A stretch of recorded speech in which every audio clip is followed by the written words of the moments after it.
Hello guys, അപ്പോൾ ഇന്നത്തെ പരിപാടി എന്താണെന്ന് വെച്ചാൽ നമ്മൾ വൈകുന്നേരത്തെ ഇൻ്റർവെല്ലിൽ വെള്ളം കുടിക്കാൻ പോയപ്പോഴാണ് അപ്പോഴത്തെ സ്ഥാപനത്തിലെ മാവിലെ കൊമ്പൊടിഞ്ഞ് വീണത് നമ്മൾ കാണണം. ഓക്കെ, അപ്പോൾ അതൊരു ഗുഡ് ന്യൂസ് ആണ്. ഒരു കൊമ്പൊടിഞ്ഞ് വീഴാനാണ് നമുക്ക് മാങ്ങ കിട്ടുന്നത്. കൊമ്പൊടിഞ്ഞ് വീണ അവിടെ പറക്കിക്കൊണ്ടിരിക്കണുള്ളൂ ഗൈസ്. എന്തുമാത്രം നോമ്പില്ലെങ്കിലും നോമ്പില്ലെങ്കിലും മാങ്ങി കൊതിക്കുന്നു.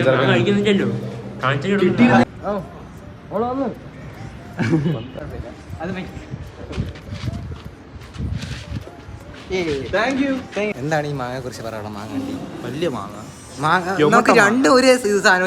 ഇവന്റെ മുഖവും മാങ്ങ മാങ്ങാണ്ടിയും മാങ്ങയും. അണ്ണൻ എന്തിനാണ് മാങ്ങാണ്ടിയെ കുറിച്ച് പറയാനുള്ളത്? നല്ല മാങ്ങനെ കിട്ടിയതാ തന്നെ അവർക്ക് താങ്ക്സ് പറയാം.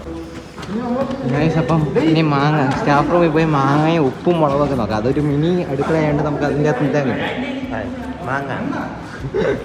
അതെ, ഒരു മാങ്ങ സ്റ്റാഫ് റൂമിൽ കൊടുക്കണം. അതെ കേട്ടോ, കാരണം കാരണം കൊണ്ടല്ല, ഉപ്പ് വാങ്ങണോണ്ടാണ്.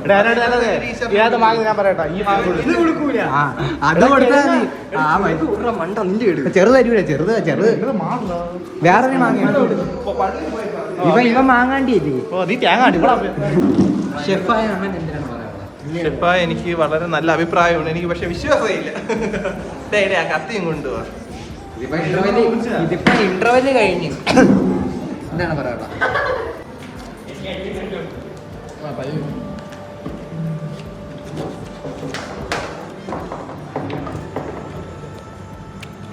Nice nice.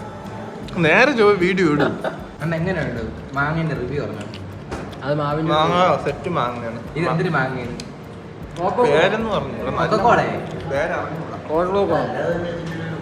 ചാമ്പോലിക്ക. ഇത് എന്തൊരു മാങ്ങ? ഇതാണ് മാങ്ങ.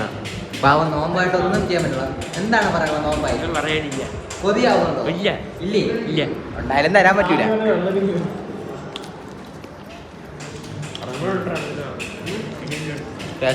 തിന്നിട്ട് വരാം.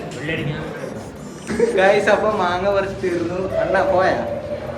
മാങ്ങ കഴിച്ചു, വയറ് നിറഞ്ഞു. എല്ലാവർക്കും നന്ദി. ഇന്ന് വയറ്റടക്കം പിടിച്ച് കപ്പൂസിന്റെ വീട്ടിൽ. അപ്പൊ bye guys, bye bye bye.